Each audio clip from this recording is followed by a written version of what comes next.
Within hours, Roy Neary flies to Wyoming and manages to find a rental car. He turns on the radio. The U.S. Army has issued the following restrictions. All roads north of I-25, all roads leading to the Grand Tetons, all are now declared unsafe. They are now classified in the red zone. Here are some more details on the Army restrictions. Uh-oh, a roadblock. Roy, is that you? Jillian, you knew! Yes, I had a feeling you would show up, but we better get moving. The Army's gonna catch us soon. What about this nerve gas? Does it exist? I don't know. It's all very suspicious. What about Barry? The whole thing is flaky. Flaky. That's what the FBI man told me. I could see he didn't believe what I was telling him. I know he didn't believe Barry was taken up into the ships. We have to find Devil's Tower. But they have the roads blocked. Listen, Jillian, we didn't both come out here to Wyoming just to turn around and go back. The police dragged the river back home for his body. I told them he wasn't in the river. They searched every house for 5 miles, looking inside of backyard refrigerators. They asked me if I had seen strangers in the neighborhood. Take it easy, Roy. I can't help it. This is rough country. Good God, there it is. Devil's Tower, Wyoming. It's just like I imagined it would be. Now what? I guess we better move on or they'll spot us.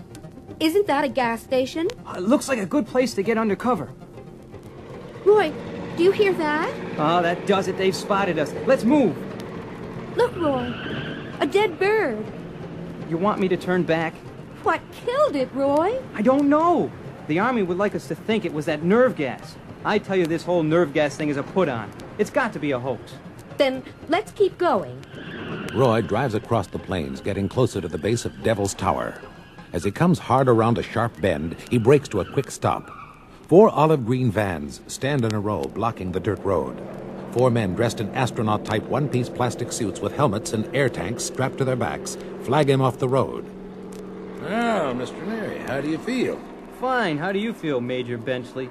This is a dangerous area, Mr. Neary. I'll have to ask you and your companion to come with us immediately. I guess we have no choice. Now, don't make me force you, people, please. Okay, we're coming peacefully. Where are you taking us? Home, Mr. Neary. You're going home.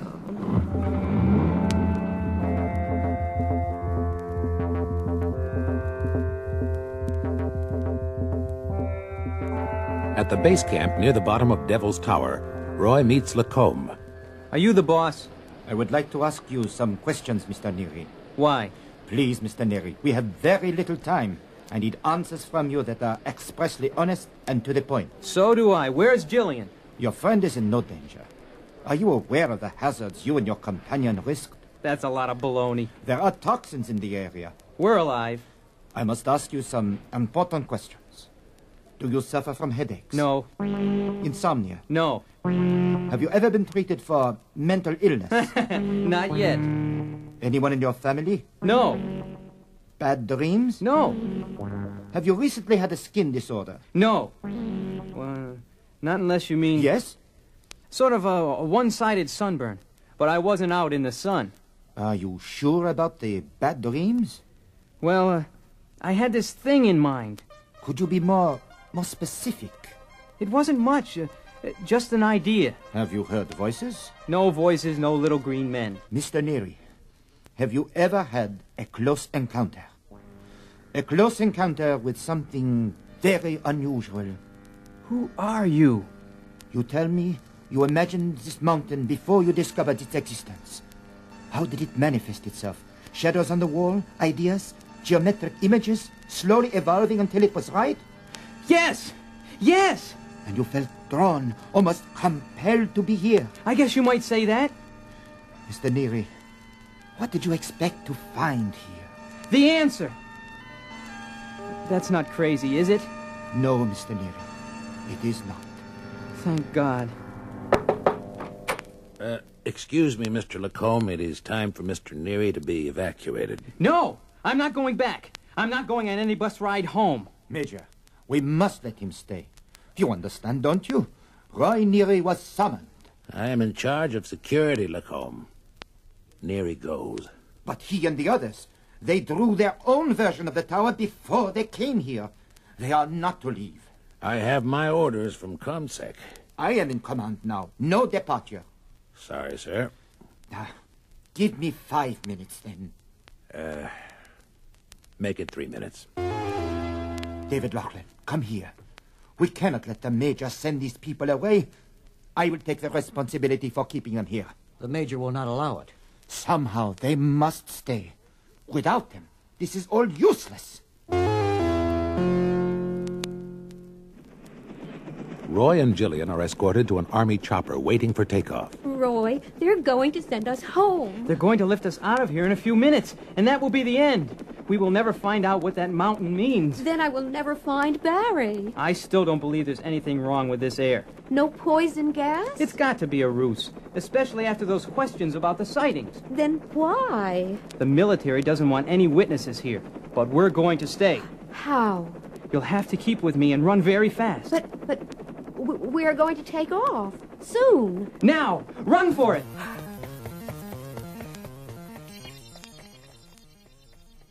Back at the command post, But you don't understand, Major. They were invited. No, Lacombe. Please. Oh, what now? What? But how? Will you find them? And use the sleeping gas, you hear? well, it seems your friends have escaped.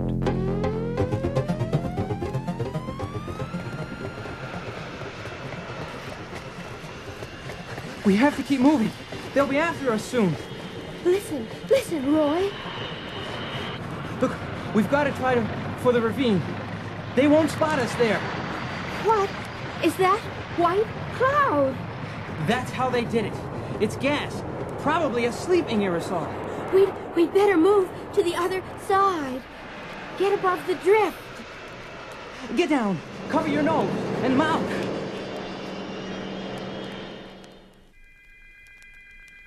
Later that evening, Roy and Jillian reach the crest of the ravine. They won't find us here. I suppose not. But what happens now? I don't... Oh, my God! Look over here.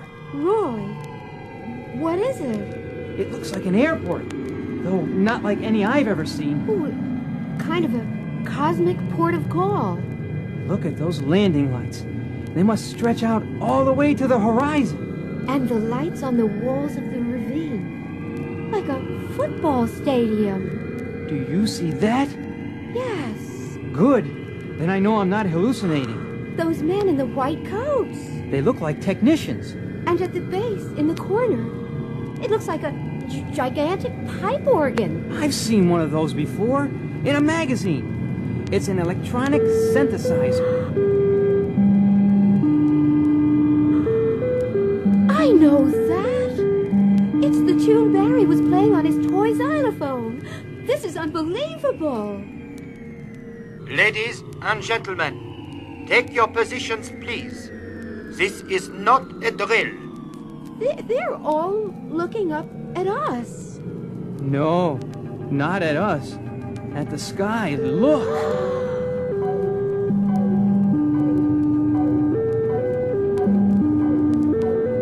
Look at the constellations. The stars are moving. And we're the only ones that know. Yes. Did you see that? Shooting stars all over the sky. Clouds. Reds, greens, oranges. Oh my. This is brilliant. They're showing us the galaxy. A cosmic demonstration of our place in the universe. What beauty. Oh, it's the ships. They're going to land. I'm going down there. Roy, wait. At the base camp, Roy joins with Lacombe and Laughlin, watching as the objects land. Oh, yeah. They must be over a mile wide. They are the size of an entire city. Is the audio analyzer on? Ready. Encore.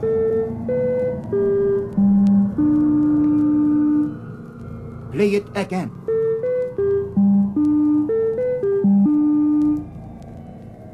Still no response.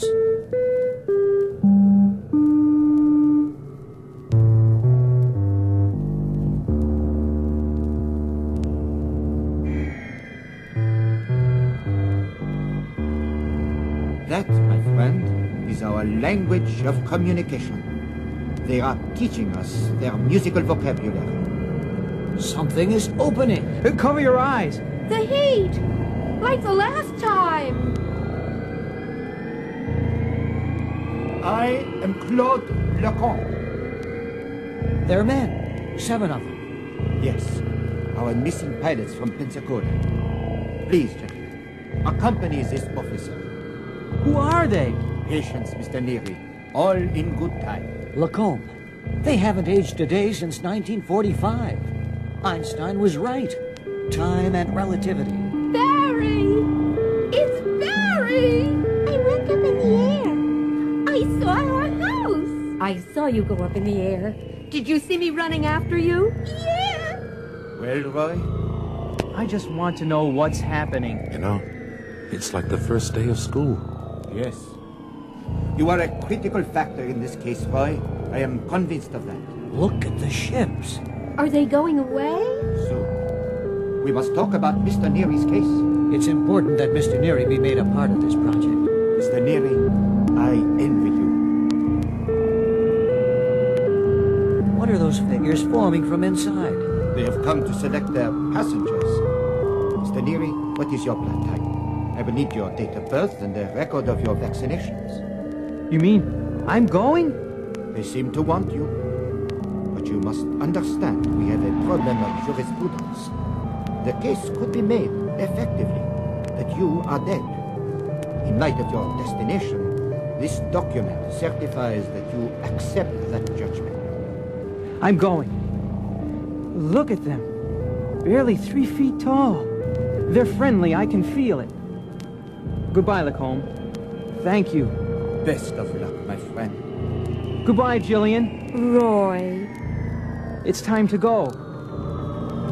By the guidance of a star, grant these pilgrims, we pray, a happy journey and peaceful days, so that with your divine angel as their guide, they may reach their destination and finally come to the heavens.